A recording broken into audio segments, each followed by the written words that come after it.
Good evening. My name is Lauren Oliva, and I am so honored to be your student's AP World History teacher this year. I have been teaching AP World History for most of my career. It is one of my passions. I absolutely adore it. I am so happy to be guiding your student through this year because it can be a very challenging year, both mentally and emotionally for students. They're freshmen, it's their first AP class, and a lot of them feel very stressed. So I try to take it upon myself to make sure that we have a very welcoming environment.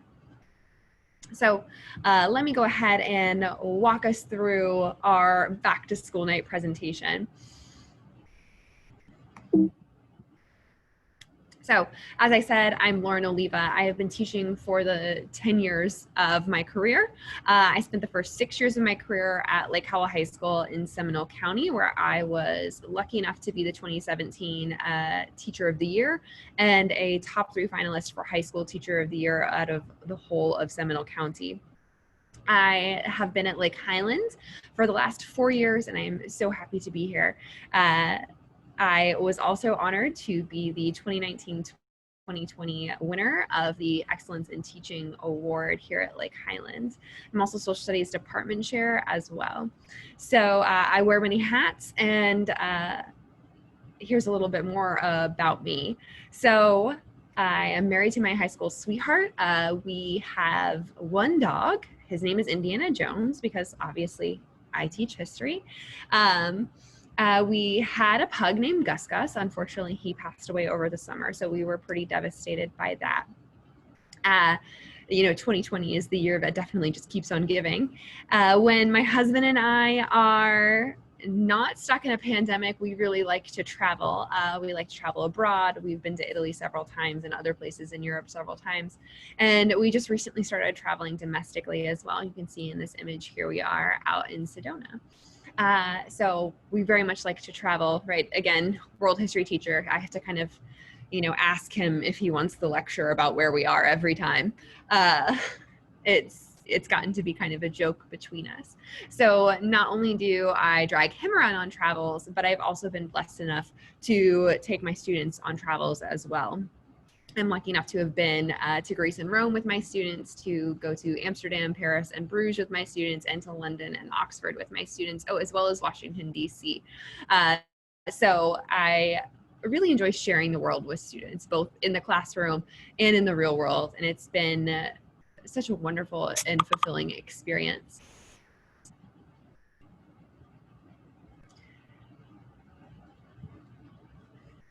So AP World History, let's go ahead and talk about the syllabus and also the Canvas page. All right, so here is our syllabus. If we go onto our Canvas page and we click on syllabus, and I know many of you have already looked at this, and I am very, very appreciative that you have. So AP World History, the course, it begins in or around the year 1200 CE, so the Common Era. It used to incorporate ancient civilizations as well. However, several years ago, 2 or 3 years ago, the College Board decided that that was really just an overwhelming amount of material to cover, the history of the whole world in a year. It was challenging for students to grasp, especially students as young as freshmen or sophomores who are typically taking AP World History. The course is divided into 9 units. The units correspond to both kind of be linked together topically and also chronologically as well. The course is also focused on developing historical thinking skills, so looking at cause and effect, looking at comparisons, and looking at change over time. It aims to develop really critical thinkers, critical readers, and critical writers. Writing is a huge component of AP World History.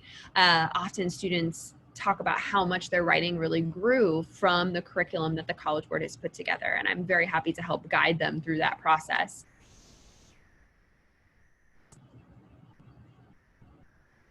It is a unique course. So I teach the course according to either the Spiderweb or Harkness method.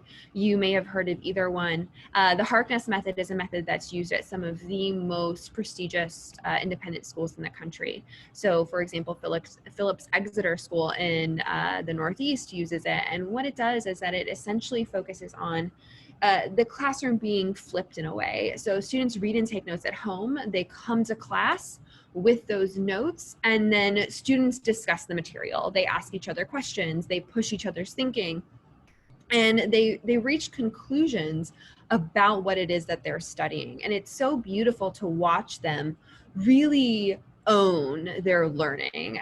They're so engaged. They listen to each other. They add things to their notes. They point out certain things that relate to both modern day, to their own lives, but that also relate to other units and other places that we've studied. And it has been an amazingly fulfilling way to teach the course, both in terms of my little teacher heart just bursting with joy when they make this beautiful connection and when they draw exactly the conclusion that I would have told them, but it would have been meaningless. And then to see them this year with our digital campus students constantly asking, can you hear us? Can you hear us? Picking up the computer and taking it over to the board or the map in the classroom and showing the digital campus students exactly what they want them to grasp. And they own the learning. They are learners, they are thinkers, they are scholars, they are historians. They are not just passive vessels for my knowledge. And I think that's just so much more powerful. So one of the unique ways that I do run my classroom is through what I like to call the work in progress policy. So it is my firm belief that learning is a process, right? We don't show up being amazing soccer players or amazing cellists. It takes so much practice and guidance and coaching to really develop expertise at something. So why would I expect my students to write perfect essays the first time or to answer a question exactly the right way the first time? It takes a process. It takes a relationship between the teacher and the student to develop feedback and goals and to be able to help that student grow, to help that student master the skills and the content. So anything that is, for the most part, not a test, which by the way, I call tests festivals of knowledge. So if you hear them talking about that, that's what they're talking about. But anything else, anything that's classwork, anything that's practice, they're going to turn in, I'm going to put feedback on that's going to help them grow into a stronger student. And then I'm going to give it back to them.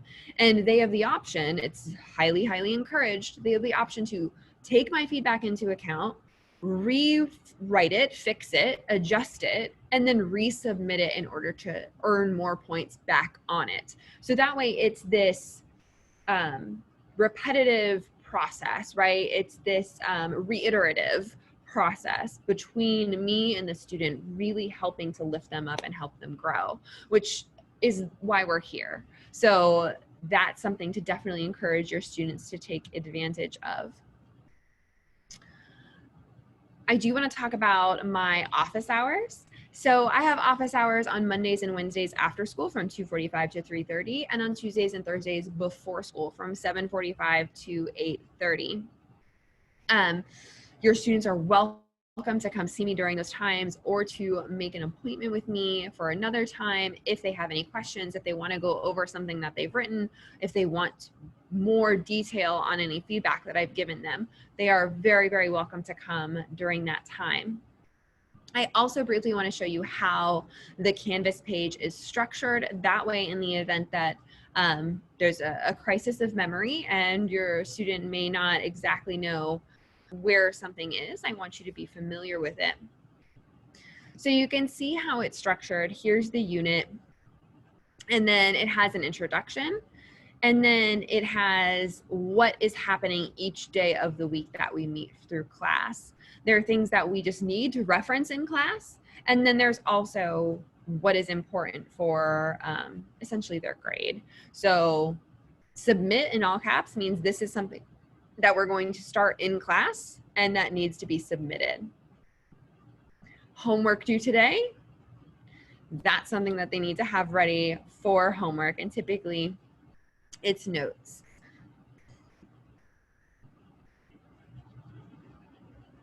So you can see where they're listed.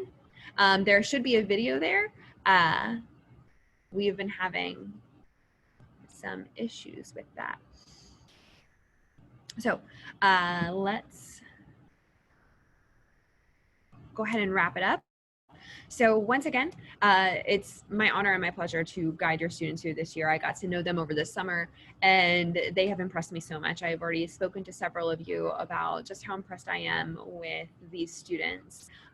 They are so hardworking, they are so diligent, they are so kind and welcoming to each other, and I look forward to a really great year. Please contact me if you have any questions about anything, and I would be happy to speak with you.